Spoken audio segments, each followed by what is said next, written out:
各位参加 Autodesk 制造时代空中讲堂，建筑行业 BIM、Revit 应用国际新趋势，完整整合建筑及室内设计课堂。本期我们邀请到田域设计的负责人，同时也是建筑师兼室内设计师的吴建和讲师，和大家分享如何能够让设计及施工图等相关工作一次完成。改变工作流程来缩短工作时间的方式，将会是这堂课程分享的重点内容。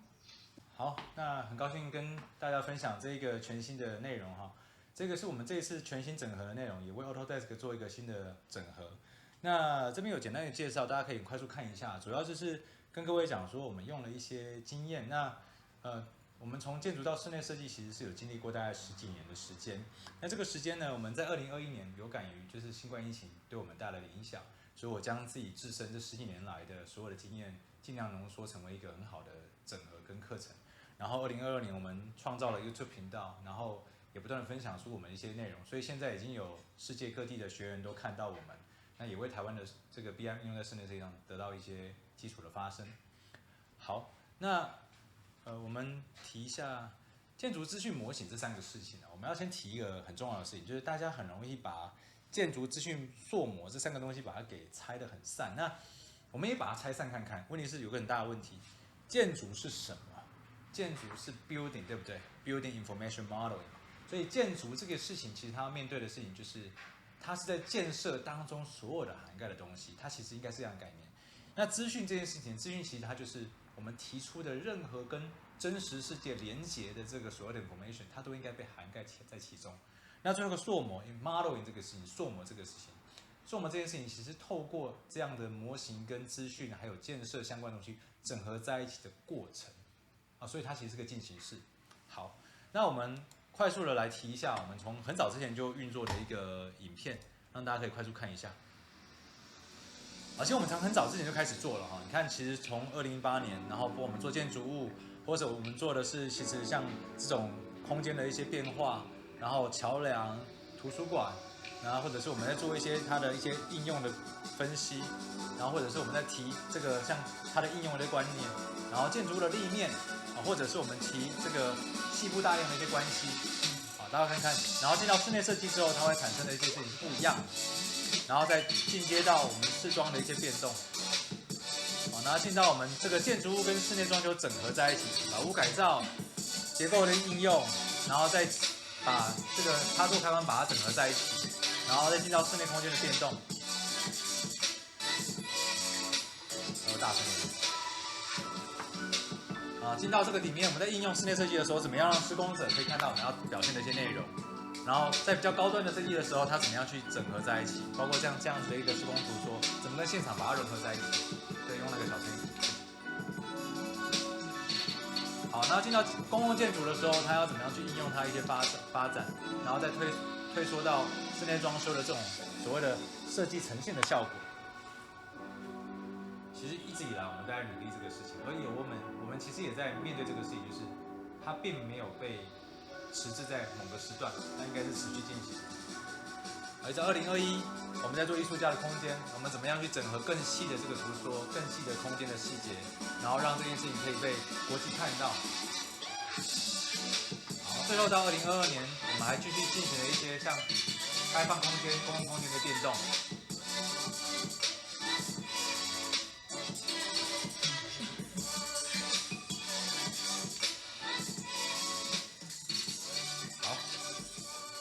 OK， 那我们来看看就是说，我们先提刚刚的几个重要的事情，就是各位，大家在看 BIM 的时候都会提它是界面整合工具它是提供预算然后它是预估的一些准确率的事情或者是它是施工整合模拟冲突的检查的一个很重要的事情，或者它是营运管理资料库的完备化。我必须跟各位讲，这都是我做过的，也是我们以前做的事情，但我必须跟各位说，这件事情在我来说，它不是最重要的。因为这件事情都建立在你怎么建模当中，所以它不是最重要的事。我觉得最重要的3个事情，各位先放在心上第一个事情是什么？你模型植入这个事情，它植入了这个资讯参数绘图架构、图说分类这个事情，还有它的沟通辅助、整合强化、修正效率这件事情重不重要？这是最重要的事情。那我们今天就为关注我们 Autodesk Revit 这个朋友，我们来解开3个设计者最需要注意的问题。第一个事情其实就是在这个，我们应该要先解决第一个问题，就是设计改图这个无止境的耗损回圈。无论你是什么样的行业，只要你跟设计有关的你必须要去做建设相关的。老实说，图这件事情就是大家的共同语言。这共同语言是非常重要，因为没有图其实没有基准的，没有基准是无法在不同的人或不同的事、不同的工作当中去整合的。那第二个东西，我们必须要去系统化，因为我们资料库的观念，因为没有去谈论到这系统化资料库这个事情，就会产生一个很大的问题。你资料库建立这个过程当中，如果你不是自然的让它持续建立，会产生一个很大的状况，就是你其实好像会必须要先把所有资料都捞过来，或是把所有元件都捞过来。像很多我们比较新的建筑师或者比较新的设计师说，那我们有元件我们像 3D Warehouse 这么多元件，我说事实上元件跟材料真的这么重要吗？你今天去现场去施工，你去现场去做什么事情，这真的是唯一最重要的事情吗？其实不是，很多东西还是要靠自己，但是你要很快、自动的、自然的去建立。而第三个是要解决设计施工图重工还有估价反复无常的这个问题。这个东西非常重要，因为它是贯穿整个设计流程的一个过程。如果你没有把这个设计流程把它贯穿在一起，没有把它整合在一起，它会出现很大的问题，就是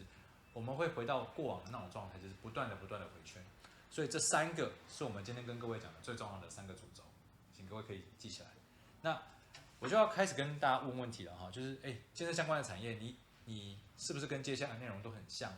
那我们来回归一个重要的事情，第一个事情就是请大家可以回答我们要看看大家有没有回答第一个，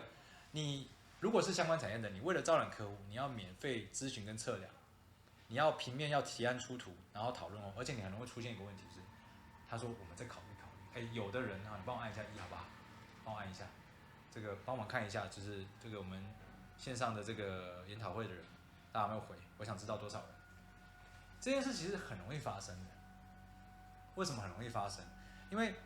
这个状态、这个状况，它其实常常会是所有的人，他为了要去做这个事情产生的问题。那第二个，你来看看有没有这种状况如果有的话，一样没有按2没关系。你很多设计者说，你画图很简单，你帮我顺便画一下，然后你还要当客户的心理咨询师，比如说他们夫妻俩或者是爸爸跟孩子、妈妈跟孩子或者是阿公阿嬷这个房间不够大，这个空间不够大，那或者是客户他跟你说，我现在看到这个东西我觉得很不错，那你能不能帮我买我帮你网购一个资讯丢过来说你帮我买，然后你还要等他给你案子过来。下一个规划阶段就要看到你的报价单的，然后你边规划他还边催你时间，那遇到这个的帮我按一下1好不好？我好奇问看他们有没有遇到这种状态。OK， 好，我觉得大家应该遇到这个事情的几率是很高的。为什么特别这样讲呢？因为这件事情呢，在所有的设计界当中，都是一个非常主轴，就是它本来就是因为预算来找你的，那不是因为设计来找你的，所以这件事很容易发生。可是这件事发生的时候，我们要怎么克服？然后过来来，你提案好不容易给他提完了，然后但是你想到后面的那个施工图包，你头很痛。然后报价阶段又是另外一个关卡，因为为什么？你跟他讲的一个预算，其实不一定是真的最后完成的预算，所以这是下一个问题要面对。然后过来，这个也问大家会遇到，这个其实是管理者比较容易遇到。每个专案都各自独立，模型它基本上很难再利用，因为你没有办法很系统化去面对这个事情。然后资料库都存在人脑当中，为什么特别问这个问题？来请教一下，如果你可以去看，你的同事下班了，他要找资料，你要去找他的资料，其实好不好找？在模型里头好不好找？不好找，对不对？那再问个简单的问题，你能不能够就放假出去旅游个2个礼拜，你都不要过问公司的事，公司可以运作很顺畅？你可以的，你按一下2你不行的，你就是跟这个一样，你资料库都存在人脑中，按一下1。来，我看看多少人可以回答下一个这件事就是说，我们其实施工图已经完成了那你客户有改图，客户改图是一个很常发生的事情，这其实没有什么太大的问题，其实这是人之常情，因为他可能做到一半发现这个空间不是他要的，那如果你真的把它做完了，他也会出现问题。不过其实你前面如果没有做好图的准备是无所谓，但如果你前面做好准备了，他要改图，你是很头痛的有遇到这个事情，你帮我按一下1好不好？前面这些问题其实对大家来讲非常重要，因为我们过往在学软体的时候，有个很大的问题，大家就是你只是想要把软体解决你的图说，或者你只要把图画出来，就觉得客户就一定看你的图，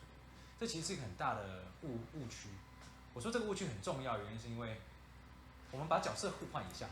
假设你今天你自己要做房子，你去找那个很厉害的设计师，他过来跟你说，来给我设计，你不准改图，给我设计不准谈价，你还敢给他做吗？扪心自问一下，其实这交换一下，你就发现这个是很难。来，你是营造厂，我不是营造厂，我找个营造厂帮我盖房子，盖一盖，我发现他这个尺寸弄错了，我跟他讲，他说你坑什么深，不然不要盖。你看了会怕，所以不是这样做事情。所以改图这个是可以的，但是前置作业就是没搞定才会这样子。前置作业搞定了，那过来就是工程管理的事情了。所以我们提到这个事情，再暂停一下好，来看一下，大家可能都误会了软体它是可以解决问题的，但其实软体不能解决你的问题。注意，软体不能解决问题，真正能解决问题的其实是软体是要帮助我们去解决我们的需求跟目标的。你的需求如果清楚，你的目标清楚，其实软体是可以很快速帮你解决你要的问题。它可以做很多前置设定，它可以做很多自动化，它甚至可以透过 AI 去辅助你。但这件事情必须一定要先去面对它。如果你没有面对这个事情，这个东西就会变得没有办法解决。大家能够认同我这句话的，帮我按一下1，好不好？不能认同的，按一下2也不要紧。我其实没有觉得大家一定要非要认同不可。好 ，OK。所以你看哦，这件事相当重要。如果你已经有这个前置观念了，我相信你在用软体的时候，你才不会被模型给绑住。我们刚刚在前面提到的建筑资讯塑模这件事情，塑模它就不是模型，塑模就是它其实是一个流程，它是一个过程，它其实是一个让你不断的去趋近于你要完成的成果的一个过程。好，所以我们要提一下这个事情哦，我们也问大家这个观念哦，时间是没有办法用任何东西换取的宝贵资产，大家认不认同啊？时间啊，那时间被我挡住了，但是时间就 time， 它是没有办法用任何资产去换的，就是它是你的宝贵资产。我相信大家是认同，对不对？那你看这个很大的问题，也就是说，既然它不能，那来问问看大家下面这4个东西哈，来，你有多久没有跟家人吃顿大餐了？你有多久没有放松的去旅行了？你有多久没有好好睡场觉了？你是不是很容易有机会去错过孩子的这个宝贵时光？因为建筑业、设计业其实是一个高劳力密集，而且看起来专业又好像必须要付出很多时间的工作。这件事情大家是会遇到，下面4个你只要有遇到一个的，你帮我按一下1，好不好？各位，这很重要啊，因为我其实是希望各位去反思你们到底为什么要用软体，而不是不断的推销软体的好或不好。软体好或不好不是很重要，重点是你怎么去用它。我认为任何软体都可以被拿来用，因为BIM本来就是一个 platform， 它本来就是个流程，它不应该只是某一个软体。虽然我今天在 AutoCAD Revit 上面讲，但是我知道 AutoCAD Revit 它是一个很棒的平台，它是整合了所有的可能性。但是如果你今天没有一个观念去贯穿它，你再怎么用，这些事情都还是会发生。各位认同吧？好，所以我就问问大家哈，这个3个问题，在面临这些问题的时候，你做过什么事情？好，来这么3个答案，你帮我回一下哈。你公司还是要运作嘛，你改只能改这个保持现况，慢慢来的哈，这是1。第2个，你有测试一些方式，但是没有全力推行。我说的这件事情不一定是 Revit， 你有可能是 ERP 系统啊，有可能是公司打卡系统啊，有可能是你公司的这个加班系统啊 ，whatever， 你有没有去测试过？第3个，你在找寻可能的方案，所以你今天来听演讲了。当然，我们今天讲的还是比较偏向软体端，没有错。但是软体端它并不能解决全部问题，但是它可以帮助你去解决了思考跟完成了这个段的链接。Right？ 好，帮我回答看看，我好奇这3个答案多不多人啊？因为其实这件事情其实对很多人来说，如果你愿意重新思考过，你就会发现你在面对这个事情的时候，你是有用心去思考过的。深度思考，深度思考是非常重要的。因为如果你没有深度思考去想你为什么要这个东西，一个软体它其实开发的背景跟你使用到的结果跟成果不一定能成正比。所以为什么会很多人说 Revit 不好用啊？其实我觉得 Revit 好不好用不是问题，是你到底为什么要用 Revit？ 你到底为什么要去用 BIM 的软体 ？Alright， 好，那我们就要回来到这个事情啊。其实从绘图到资源管理统筹这件事情有3个阶段。我想很多人都还走在第1个阶段，就是从 CAD 到 3D 这个阶段。因为这个阶段呢，他必须要面对的事情是什么？他必须要面对的是从 CAD 转换成3D 模型来去帮助我们去理解这个事。但第2阶段就是从3D 到 BIM 了。3D BIM 就是我用 BIM 的 model 去建出一些3D 模型，然后它可以产出一些 BIM model 的平力剖透，但是我加入了一些资讯，但这个资讯看起来又好像没有。而最后这个才是最重要的，就是 BIM 加 automation， 就是这个 BIM 它加入一些自动化的事情，不论它是估价也好，然后它去找寻内容也好，它去整合事情也好，这3个事情的右边这一段，其实是真正它要发挥它效用的一个最重要的一个核心哈。那我们就来问问大家是不是像这样哈，来 SketchUp、SketchUp、Revit、Render、CAD， 这个事情它其实是改一个小地方，你所有的图都要跟着改啊。来，大家，我知道有一些人应该是比你如的人，你可能已经跳脱这个事情，但是没有的人遇到这个事情，帮我按一下1好不好？我好奇看一下。那我们同事要给我看看，应该还是都有遇到了啊。谢谢。所以还是会有人遇到这个事情，这件事情其实是必然要遇到的，因为所有的学校，我必须跟各位讲，台湾、大陆很多学校，目前为止都还是把 BIM 当成是一个外挂，当成这个有点像是塑模的行为，或者是再制的行为。不是很多人真的很认真去把这件事情串接在一起，但是其实欧美国家有相当多人已经把它串接在一起了，所以我们就来谈谈做一次全部完成这个事情，这个观念相当重要，请各位一定要理解。我们这边有4个阶段啊，第一个阶段，你的平面图跟动线说明，你画好平面3D 就完成，对不对？所以你的动线跟分区可以自动上色，它可以直接帮你把这件搞定。那过来，第二个，3D 模型、模拟图跟模型，这3D 透视图直接一次就完成了，所以你的模拟图是直接导览的，你的 VR、AR 都可以直接叫出，你的材料可以瞬间就完成。过来，剖面空间它是一目了然的，你看到你的天花板啊，看到你的冷气的位置啊，看到你这个空间的变动啊，它是可以让你看到你的空间怎么样呈现。而最后，你的施工图跟尺寸说明，因为你施工图已经早就排版排好了，所以某种程度来说，你一次就把它输出出来，你也不用担心说你改图会发生什么事。所以这4件事情其实是一个非常重要的前置作业，请各位先放在心上。来，那我们其实在2022年的1月就已经被室内杂志被邀请去写了一个很重要的一个专栏。那这个专栏就要提的就是传统跟这个 BIM 的差异。其实从那个角度来切入，它还是切入在图说的上面，但事实上从资讯的观念去跟图说观念整合在一起，它会变得更加有效果。那怎么样做啊？我这边暂停一下，我觉得这个我们的内容很多，可能大家需要先在前面被你截断一下，你会重新思考说，我原来我在画个软体，我在用个软体，我在用个图说，我必须要回想一下我到底为什么要做它。大家觉得很有兴趣的按一下1好不好？你觉得其实刚刚那个事情应该无法解，按一下2没关系。相信来听的人都一定想知道，但是我还是要停在这边一下，原因是为什么呢？我希望大家去理解，时间是要拿来好好去做你要做的事情的，而不应该只是拿来不断的画图。OK， 那提一个很重要的观念，好来，3D 建模其实完全不等于 BIM model 这件事情，各位一定要放在心上。为什么？左边那个是我20年前画的图说，也就是我20岁的时候了。那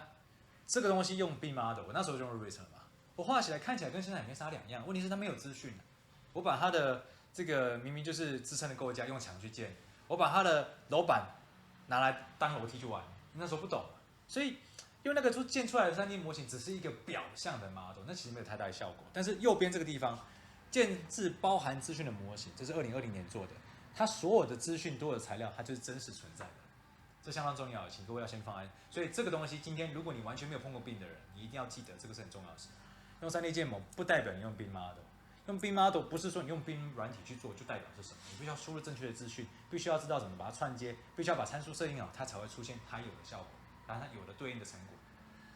那我们来对照一下哈，从传统到这个 BIM 的进阶的事情。其实这张图很多人可能看过了，但我跟各位讲一件最重要的事情。第一个最重要的事情就是什么？所有的东西在传统到这边的跨阶，第一个事情就是整合这个观念。过往的图说其实是在我面前画了这张图，就解决当下的事情而已。但是你到下一个阶段之后，它在整合，早点就把平力剖都整合起来，早一点就把尺寸整合起来，早一点就把材料整合起来，早一点就把空间要布置的这个版面跟谁讨论的这个过程整合起来。而过来第二件事情就是云端这个事情。云端这个事情，你跟我说你没有用，我不相信。为啥？你用了手机，一旦断网，你的手机还能干嘛？你什么都不能干。也就是说，云端这件事情其实早就已经充斥在我们的生活当中了，就如同现在 AI 突然出现，我相信大家也是看了觉得很有趣，当然有些人会觉得很紧张，但是它会出现在你生活的周遭事件，你其实是避不开它，所以你何不融入它呢？所以云端这件事情其实是第二个很重要的事，而第三个最重要的事情是什么？就是我们必须要去理解它的整个沟通这段事情。你看哦，在传统的过程当中，在施工装修这边的沟通这个事情，它是重复不断来回的。但是如果你能够模拟沟通，你能够用你的模型跟图说跟现场沟通，你能够透过模型的剖面，透过模型的大样，直接送给你要做的人，跟他沟通，这件事情是完全不一样。还有一个重点，你跟谁给图？你给业主的图，你给你的施工者的图，你给你的厂商的图，会一样吗？来，我这么停一下，你觉得会一样按一下1，你觉得不一样按一下2。来，我故意选了把那个 switch 一下，回答我看看。多数的人都还是觉得不一样，不可能一样，为什么？你给业主看很多尺寸，其实没太大必要。你给业主看到他的单价吗？也没必要。但你给你的厂商一定要跟他讲到相当详细的尺寸，你必须要把制造图放在里面跟他谈。那你今天给你的这个，譬如说你跟家具软装要配合家具的布置，你给他一大堆尺寸的图有什么意义？你给他这种干嘛？你要给他类似业主能看得懂的图嘛。所以做的事是不一样的，不要把它合在一起思考。那我们来看看怎么运用 Revit 来解决大家遇到的问题。解决问题这件事情跟软体有没有关系？有关系，但是怎么用软体很重要。各位，这件事情一定要放在心上，怎么用它来解决这个问题？第一个，我们说刚在考虑这个事情啊，来，你看，在考虑这件事情，其实有2种可能方案。第一个，选择 A 的人，他就是预约时段先收咨询费；选择 B 的人，他是免费咨询，收集客户资料库，然后你再去跟他做。来 ，A 代表1，B 代表2，来回答我一下，有没有多少人是1的，就是 A 的，选1；是 B 的选2。我来看看多少人是1的，我蛮好奇有多少人是1的，来看一下。希望有几个1的人，哎，有，太好了，有1的人啊。所以有1的代表你其实可能已经把你的系统都建立好了，所以你可以将咨询费先收起来。但是事实上这件事情不是说你收有多厉害或收怎么样，其实这个是一个筛选机制。但是你有收，就代表你前置作业做好了。但你没办法收，你就是希望拓展一点，那代表你公司人力可能够多，或者代表你可能希望更多的案源来。那我们来看看，其实在 A 的这个观念哈，我们先建立一个流程。A 这件事情，你跟他收了之后，你就一定要提案吗？你就一定要把模型都建得很完整吗？其实也未必。但是 A 这件事情代表他已经筛选过你这个设计对象，或者他已经筛选过你这间公司了，他觉得你其实是值得我跟你互动的，或是跟你请教、跟讨教的，所以你跟他收费用，他其实是接受的。但是当然，我们也不可能跟他收了就不退他，其实在签约之后是会退他款的，就是把它融合在一起。所以我们不要急着提案，我们要先让客户走在前面，让他把资讯跟你沟通完，而不是像以前一样给他 A、B、C 3个方案让他选。那第二个呢 ，B 呢，其实很多人在 B 的阶段也是觉得很尴尬，就是说我免费咨询，免费给你提案啊，那结果你就跟我说再考虑，对不对？你看哦，我们其实建议空模是很容易的事情，大概半个小时、1个小时就完成。如果你跟客户第一次开会的时候，你提供给他这样的一个资讯，就是帮他把模型建完了，同时间你把几个透视图拉出来，然后在里面做一些草稿，并且拉入你的案例。各位，咱们停止一下啊！你觉得客户会不会觉得你尊重他？你觉得客户会觉得你有心要跟他讨论？你觉得会按一下1？你觉得这样不够了，按一下2。来，帮我问问看，我们的频道的人一定要回答一下啊！我蛮好奇大家有没有回答他。OK， 好，很好。所以多数人都还是觉得这个是有帮助的。也就是说，我们刚刚不是在提这个事情吗？我们并不是在提所谓的软体怎么好用，我们提的是我们怎么运用软体去帮助我们解决问题，对不对？所以你看，那第二个改图改到最后都怀疑人生这个事情，你看看这个案子啊，这是一个我们做的一个同一件案子，这是亲子馆，从2019年到2022年，我们总共用了84个版本。各位，我都很想写87个版本啊，这实在是太多了啊，辛苦。问题是，我们其实不是觉得很辛苦，因为为什么？我们一直觉得这个东西其实是一个排版的过程，所以我们来这边看一下，你看这里，从2019年的4月到2019年9月，你看哦，红色对红色，看一下，同样的平面带到下面来，其实是同一件事情，但是它进化了很多内容，它改变了很多事情。同样的蓝色带到下面来，你看到这个蓝色带到下面来，它其实也是被进化了很多内容，可是它其实是同一个排版。同样的橘色带到下面来，它剖面它也是一个延伸的过程。也就是说，这3个东西这些流程，如果你把它设定好一个框架，你的客户会看到你不断的进化。你是在为你的设计案、为他的空间、为他的房子在做进化，你会有履历，这件事其实是很有帮助的。也就是说，有个非常非常重要的点，大家看认不认同哦？你所做的努力，你所做的一切的累积，你所做的一切的过程，都被完完整整的记录下来。各位觉得还不错，按一下1好不好？好，谢谢大家啊！我其实觉得这个东西是要跟各位理解的。今天这个研讨会这个演讲，希望大家可以理解这个观念，就是不要再让自己陷入在我用什么软体就代表你自己是什么东西，不，你怎么用软体很重要。啊，所以那我们就要谈啊，其实改图已经不是改图了，它某种程度就是一个设计师的自我优化的记录。各位一定要记得，不要觉得改图有什么困难。我听过好多设计师在抱怨说，改图很痛苦啊，客户都乱改图啊，客户都完全不眨眼，你熬了3天3夜给他个图，他10秒钟就跟你说这不好看，哇，看得很痛苦。不用太管他，你如果做好前置准备，你还怕他改图吗？不怕。那过来看施工图这个事情哈，来一个施工图。我们这个是小试装案而已，是40-50平，大概1000万左右的案子而已，少则10几张，多则上百张哦。每一张施工图，注意看，每一张施工图就包含了8张图的组合，每一张图在你过往其实都要画很多东西的。再来过来看，你更不要提说，你如果还有大样图说跟模拟图的组合呢，这只是一个预柜耶。过往的时候你要画多少时间啊？来，各位问一下哈，来帮我再回答一下，你一般会是一个大概40-50平的小试装案哈，当然有些人不做试装啊，你就做建筑的某个单层楼就好。你觉得你需要多少工作天？1、2、3，你选一下，我看看，看有没有1的，我好奇啊，真的有1的，太好了，好厉害！又有10天了，可见这边有人在用 B 案的人了，有用 B 案的人其实绝对可以在3天内完成，因为你把它排好了。不错，代表今天上线的很多都是用 B 案的人。好，很好，所以施工图这件事情其实不是什么难事，有用病的人就知道这不是什么难事，但是你前面的架构很重要。那也就是说，其实我们在画这种图的时候，其实它是一个真实对应的模拟。过来，因为它这个图是联动的，所以其实你就像真实模型，放心的切下数百刀，但是瞬间得到各种图所，所以你不用怕。然后因为设计图画完，它就公版排版嘛，所以你某种程度来说，施工图已经基本上排好了。我其实很好奇，我们自己的课程学员们来上线啊，有的话你刚刚回答1，我就觉得非常非常欣慰啊。好，那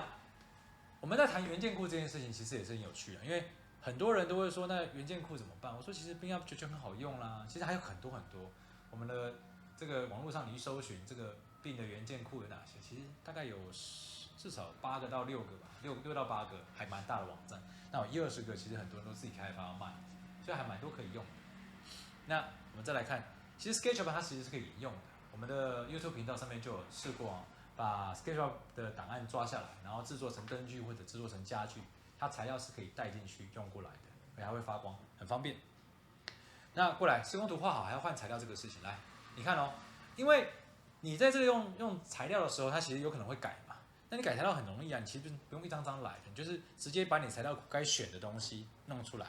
那各位，如果你是相关设备商啊，你是相关厂商，你要注意一下这件事情。材料跟家具的设备的老板们，这不就商机？你如果把你自己的材料好好先准备好一个 package， 直接送给设计师说，来，你以前都跟我要型录，我现在不止给你型录，我还给你一个单纯的BIM的这个档案，你只要输入进去，你就有所有我的这个档案的系统，所有东西你可以直接选，旁边都选好了，你觉得有没有帮助啊？这边停一下。你是设计师，你觉得有帮助？你是设备商，你是材料商，你就有帮助。有帮助按一下1，你觉得没有帮助按一下2。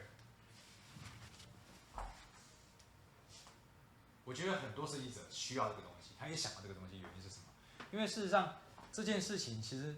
厂商不愿意做的原因，是因为现在我们还没有多少人在做这个事情，但是有人在做。我跟你讲，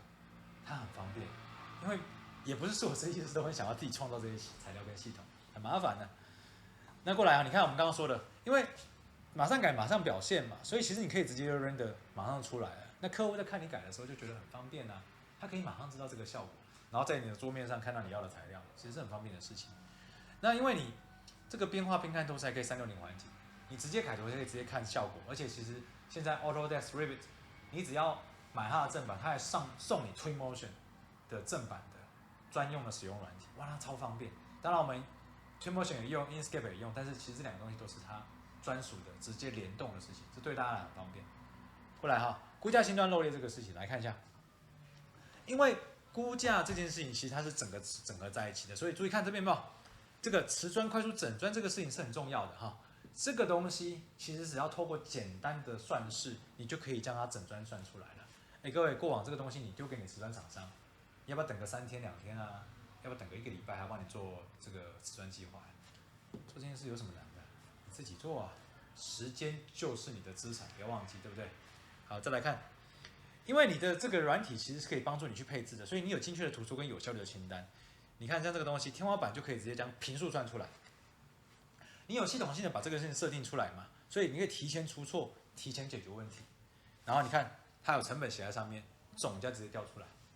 哎，各位，这件事情可能大家觉得很复杂，事实上不难。当然我们的课程也把这个样本都做好了，大家只要套用就可以了。但重点不是你有没有套用的这个事情，事实上你有没有兴趣解决你的软体的前置作业，会对你后面产出的事情有产生很大的影响。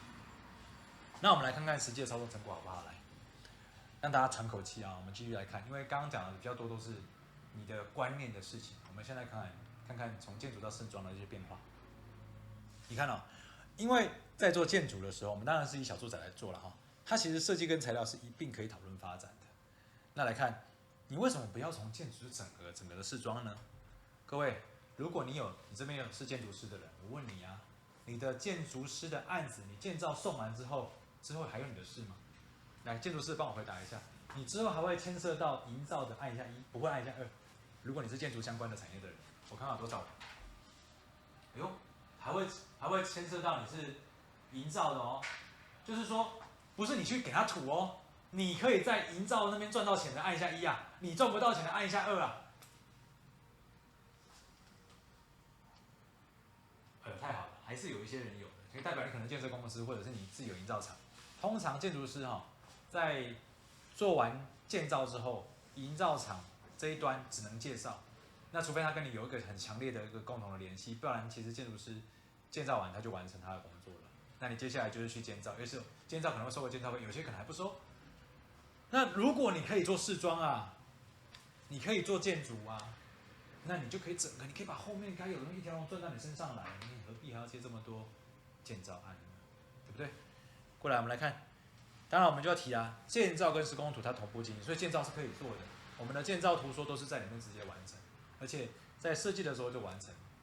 后面的这个所谓的配置，不会说我等到后面这些 CAD 画完之后 ，Scheme 弄完再进到 Revit 去做，为了要做碰撞检查。各位，拜托千万不要干这个事情，这个事情不是2工而已，是3工4工，真的是累死你。然后专案其实不分规模，我们也有做公共工程大概1亿的工程，我们也有做几百万几千万的工程，其实应该都有一并执行运算。那在这个启动的前置作业，其实它本来就有很多前置作业可以做，所以它很方便。那它也可以做很多这个所谓的概念的这个处理。那它在 render 上面其实很方便，它可以透过这种 AutoCAD 360，或者是透过 Inkscape 等等去做处理。然后在建筑报告书上面，它其实可以做很多前置作业。你只要单纯的把这个模型剖出来，把一些基本的图说整合一下，你就可以变成一个报告书的内容了。那建造，我们刚刚说建造就是一次整合在一起。为什么我说这个很重要？所有的内容、所有的图例都不是 CAD 画的，全部都在里面完成。我这边暂停一下在线上有多少人已经是这样做的？按一下1，不是的按一下2。哎呦，1.5有一半，多数都还没来。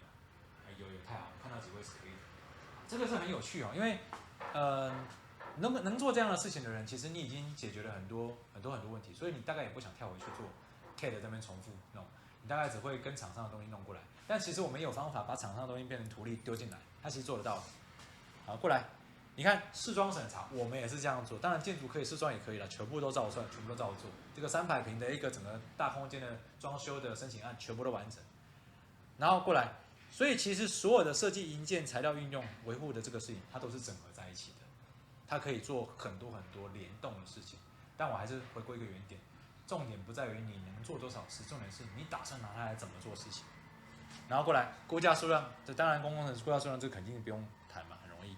做整个的这个所谓的都审的处理，把这个系统的资料抓起来，自己做图例把它整合起来，文字把它筛选好，或者是我们去做简单的 render， 去做排版，去做都审报告书。那我们在做建筑跟这个整合设计回馈的时候，我们可以在前面把资料处理好，然后并且我们会透过一些方式在材料里面设定好，跟结构技师在合作的时候，可以把所有的资讯都写完。他改你就跟着改，你改他也跟着改。当然这个时候就有人问我说，啊，你为什么不要拜托结构技师用你的软体？我就问各位啊 ，Tekla 有这么好取代吗？不好取代啊，因为它有它计算的数量是，它有它可以直接送报告书的计算报告书的内容。但是我们跟他合作的时候，至少你要知道你用的是梁是哪一支啊，要不然你不知道你的梁是哪一支，你的柱哪一支还得了？过来，我们来看这个事情啊，这东西其实是可以稍微暂停一下，让各位缓和一下的。不论你今天是不是专业工作者，我问你，你希不希望你的屋主、你的业主、你的厂商可以快速的将你的图读懂？你觉得你想要的按一下1，你觉得你不想要，你觉得无所谓的，你是专业者按一下2。好，我来看看多少人想知道这个事情。好啦，你看哦，这张图呢，其实很单纯，它就是一个可能3、4平的小厨房而已。但是透过这个排版，你看平面图在这边，它的剖面图切一刀在这个地方，它立面所有的插图看完都出来了。它剖一刀往下看这个地方，再剖一刀往右看到这个地方，然后再给它2个3D， 放大看的时候，你可以看到所有的尺寸、所有的高度啊，所有的这事情都看得到，一清二楚。屋主看得懂，就代表屋主跟你沟通是在一个共同的基础上面。我们刚刚提到一个很重要的事情。你在跟人沟通的时候，如果有个共同的基准，大家都读得通，你才能跟他沟通。如果你今天给他身位图，屋主看得懂的几率不高啊，所以你跟他沟通有点像鸡同鸭讲，就是说你做就好，错了我再找你算账，谁要干这种事太危险，对不对？我们就不要做这个事情哈。那同样的道理，在整个配置图说，它就可以帮你把这个整个开关位置配对。然后我们在做整个建筑物的立面变化的时候，其实在图说上的变化，你看到，譬如说像这个案子。我们分阶段，分建筑跟视装，所以在盖房子的阶段的时候就不会有视装的内容，我们就把建筑的东西都弄完，然后单纯只有建筑的材料被叫出来。但是当你进到视装的时候，所有的视装跟建筑整合就在一起，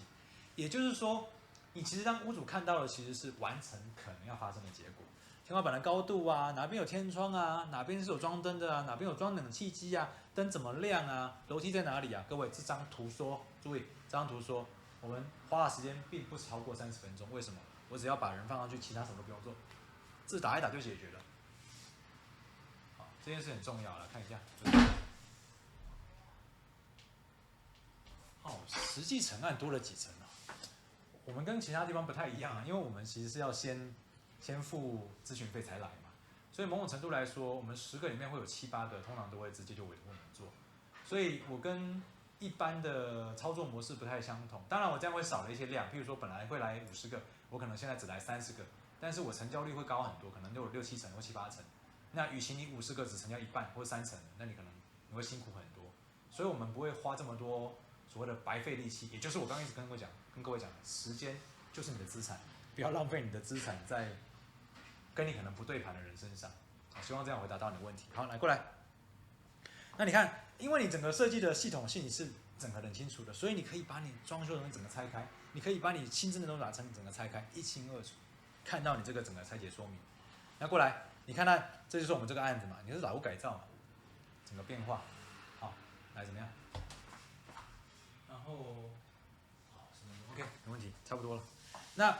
你看哦，到室内设计应用的时候，像这个案子啊，你看我们刚刚这张图说就可以看到，它其实是可以把整个上面的这个管线都秀出来，一样剖面一剖，看得到所有的砖，看得到所有的这个书柜，看得到所有的材料，它是一清二楚的。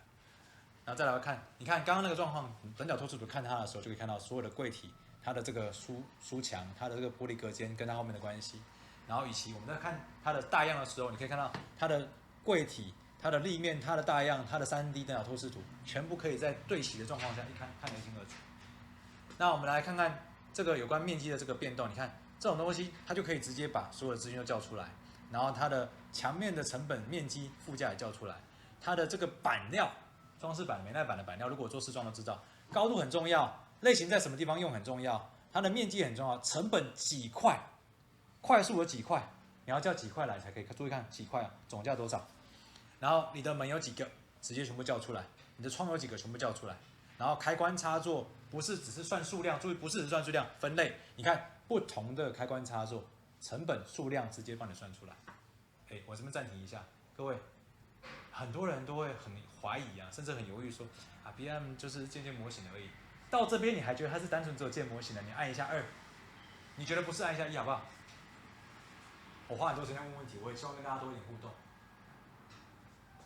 OK， 所以大家能理解我今天出现的这个演讲的重要的契机的，也就是说，我们今天不是来叫你一定要软体，是要告诉你怎么样思考，你怎么用软体。好，那一旦到灯具的部分也一样哈，包括我们刚刚提到的这个瓷砖快速，然后整个瓷砖的面积啊、成本啊、总价都可以叫得出来。然后很重要，你看哦，这里有玻璃，玻璃这件事情其实会有一些光边是算不到的，注意看，光边都帮你算出来了，光边的费用既然比你的玻璃还要贵啊。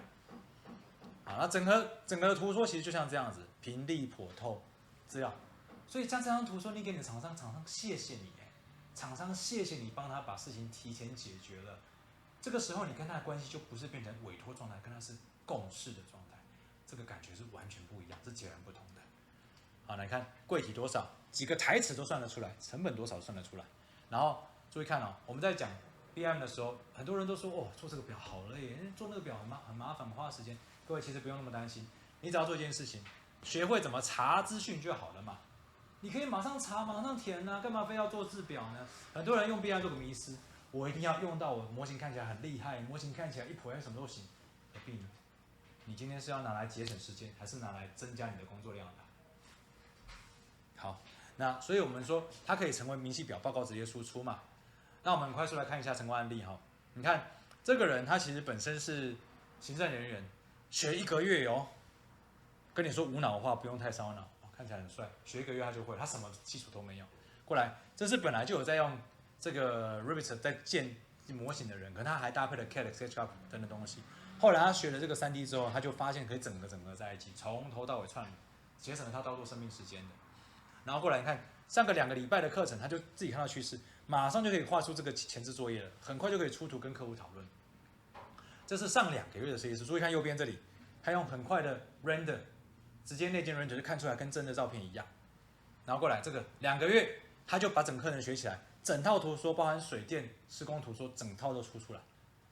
然后这个是一个很有名的建筑师哈，他基本上10年前就接触 BIM，10年前，注意10年前。问题是，他以前用的 BIM 都是在建模，他并没有把这个事情整合得很顺。后来他跟我们上课之后，他发现他整个把它串接在一起，它方便超多，而且包括他的试装，他用 Revit 直接画，整个串在一起，他再也不用 Revit 画一套 ，CAD 画一套 ，Render 3D Max 画一套。注意，他原来是3D Max 的长期爱用者。那这个是营造厂的建设公司。他本来就是建完就直接建筑师给他图，他就要盖了。他现在帮他做完这个模型给现场，水电师傅再也不吵他了，他也不用担心他在公家机关上班被吵。所以这边最后这几段啊，跟各位理一下啊，我们注意哦，我们有奖征答在第1题哦。第一个最重要的是什么？重新拟定你的系统化的流程。第2个，自然的建立你的公司专资料库。第3个，你要跟客户进行共同发展，然后过来，你必须要引导他沟通。最后这2个，你要应用真实专案去跟他互动，而且你要用设计的软体跟你的施工者讨论修正，然后最后一个你一定要持续完成，用你的案子不断的再利用你的模型，再利用你的图说，整个串接才会顺畅。好，所以这边有一个很重要的事情 ，time is money， 如何准确创建设计，更轻松共享协作设计，节省更多时间去好好陪伴你的家人，真的超级重要。那我们这边有一个很重要的课程，我们准备要出一本书了哈，大概6月会上市。那有一个课程，这几段就我们刚刚提的这个事情，有6大阶段，大家很快速看一下。那这边就是我们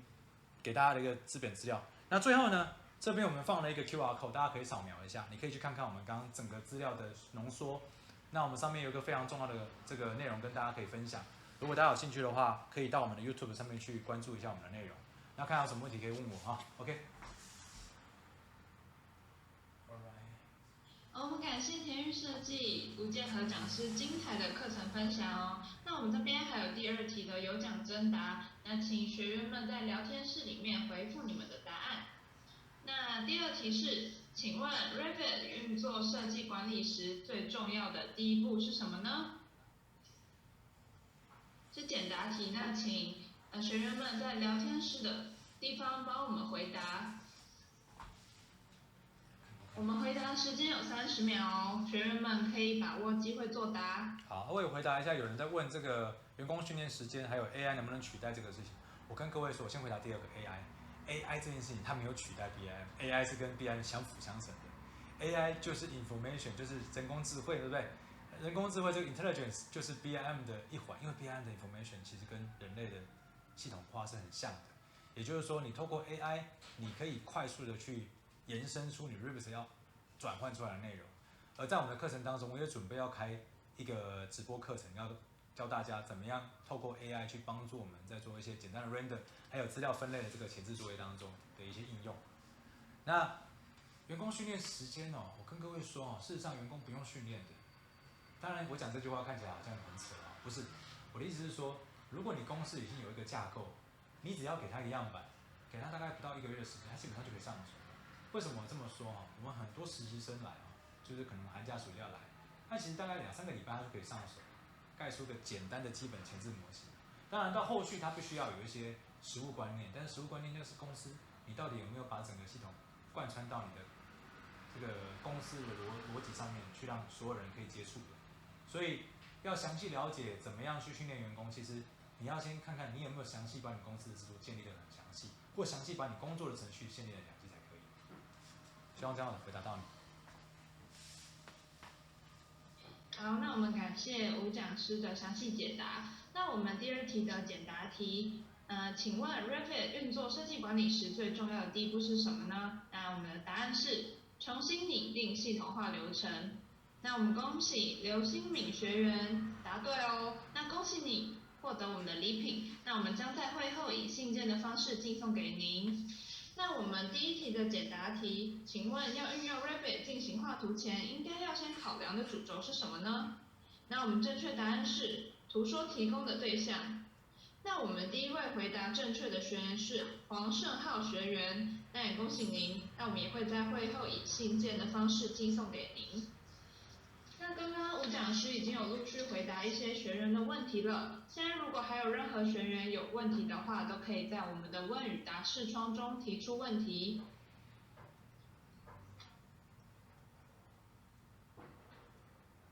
我们线上的人没有问题啊。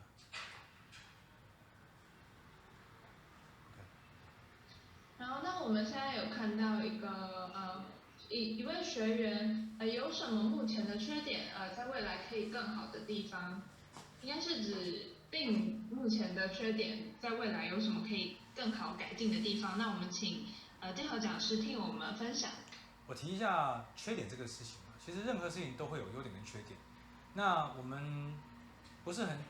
很喜欢去讲优点或缺点，我比较想要提的是什么东西可以进化它。那我觉得第一个事情就是，如果你今天想要用 BIM 开头的话，你需要更多的时间去思考你为什么要开头。而你在用 CAD 要开头的时候，某种程度来说，你只要画下去，它就出现一个简单的答案，它不会因为画完之后它出现那么多的图说，导致你会产生一些你必须要整合的内容。所以，如果你今天是要直接跟客户沟通的，像我自己就会用手画，直接 sketch 跟他讨论，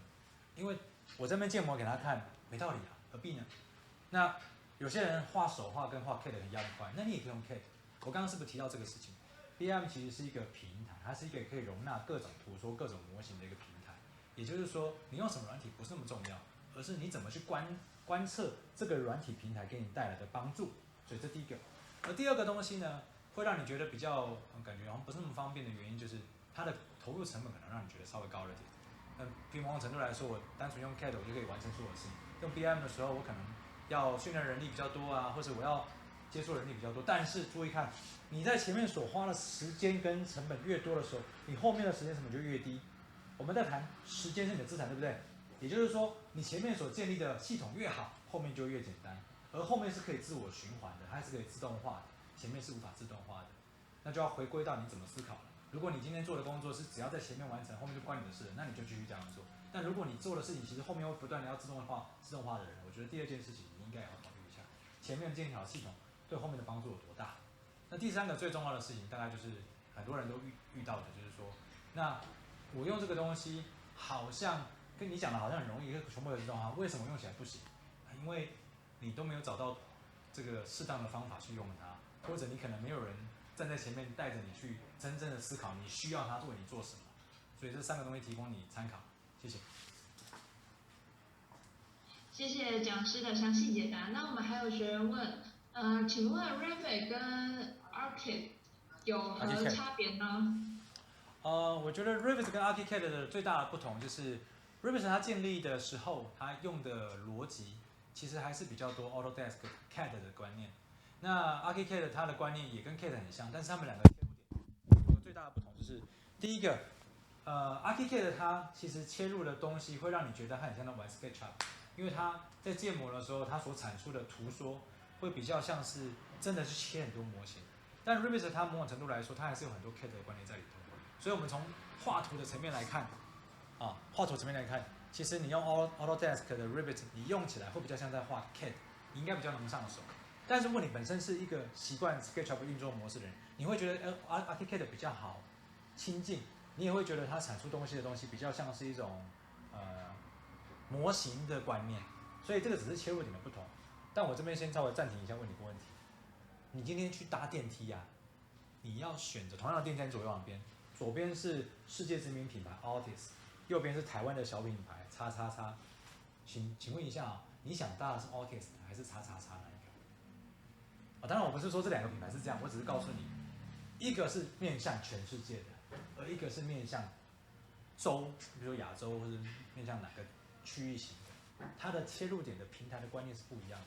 Autodesk 它可以接入非常非常多不同的软体跟界面。Archicad 的某种程度来说，它是比较面向建筑师或室内设计师的，所以只是切入的点的不同，没有所谓的好坏，提供你参考。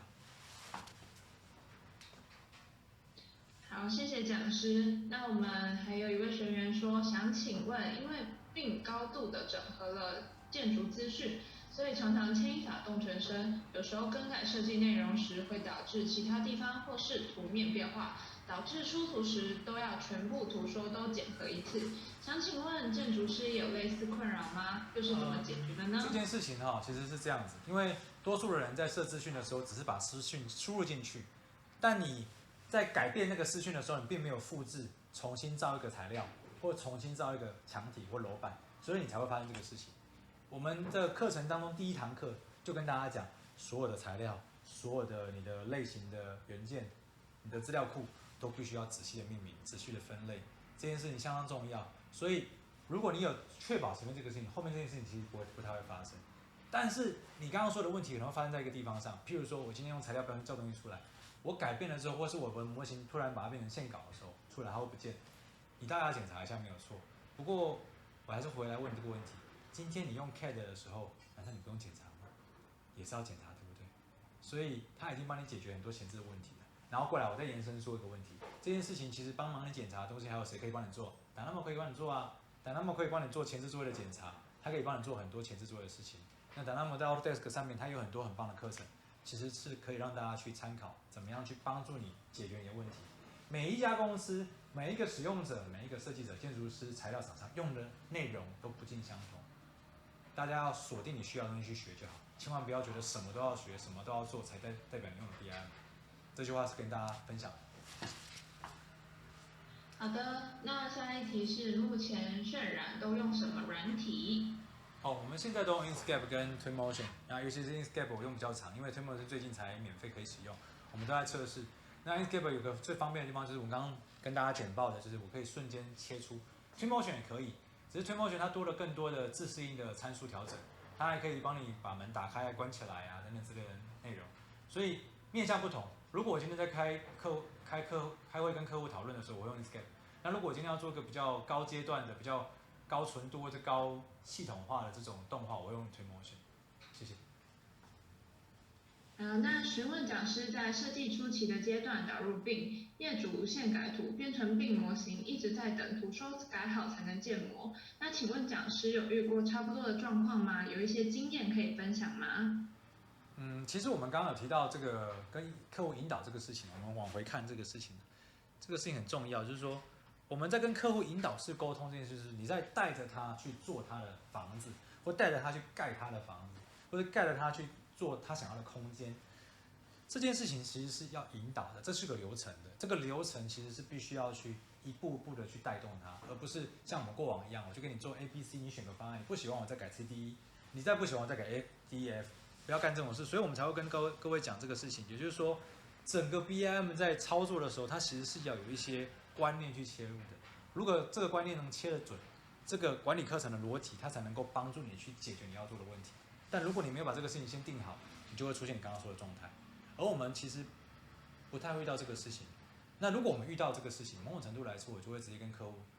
沟通看看，说，是不是我们不适合你？因为客户我们都会签约的时候就说，让你改2次到3次，超过了基本上我就会直接跟他谈，我跟你解约没关系，因为不要浪费大家的生命。我一直很强调这个事情，时间就是你的资产。谢谢。谢谢讲师。那下一题是，请问对于没有3D 基础的人上手容易吗？那他只会用 AutoCAD 画施工图的人。这边我刚刚就回答过这个答案了，对不对？你看，连基本图都画不出来，我就跟他说从第1堂开始，基本上他就1个月的时间，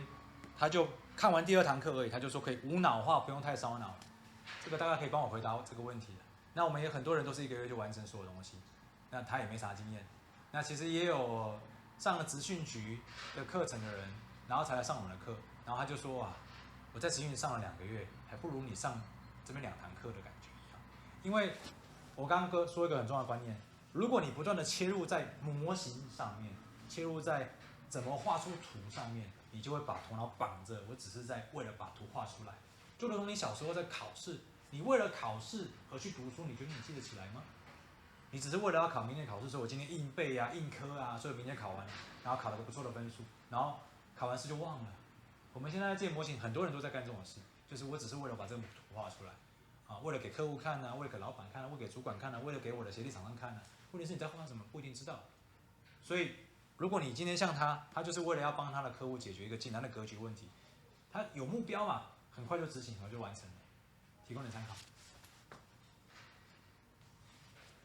好，那因为时间的关系，我们就再回答最后2位学员的问题。那第1位学员问 ，Revit 是否有可以在模型中行走的类似功能？因为画面里面好像要一直接剖面执行。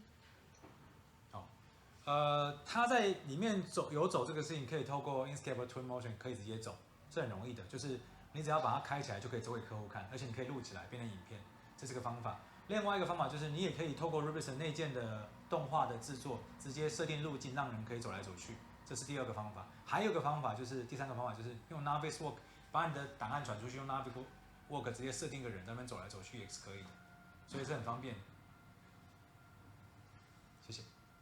那最后1位学员的问题是，请问课程内容有配合软体每1年的更新提供讲解吗？还有请问课程的架构内容？好，课程内容这件事情，其实这个课程其实是 for 对这件事情有兴趣，然后想要理解的人。那真正的课程内容可能要不太适合在那边讲，可能你要加入一下我们的 Line， 或是加入一下我们的这个内容，去跟我们这个同事讨论一下，就是说我们会专门回答你这个后续的问题。因为真正的课程不应该是只是我帮你解决什么问题，而是你需要什么问题被解决。那我提一下，我们的课程内容呢，它比较像是不断的更新的直播的课程，里面已经有50-60个小时的课程了，但是我们还会不断的更新最新的内容，国外最新的东西，还有我们同事的同学或者是我们其他学员的一些进度，他们的一些成果，然后大家会不断的讨论，不断的更新，所以我们有点像是一个会员平台吧，我觉得不太像是个上课的，只是一个课程内容，我们比较想要的是，让我们台湾设计界的力量可以在这边被发扬光大起来，然后迈向全世界，迈向国际。谢谢。好的，感谢吴建和讲师详细的 Q&A 解答，还有今天宝贵的分享。那我们课程在今天就先告一段落了。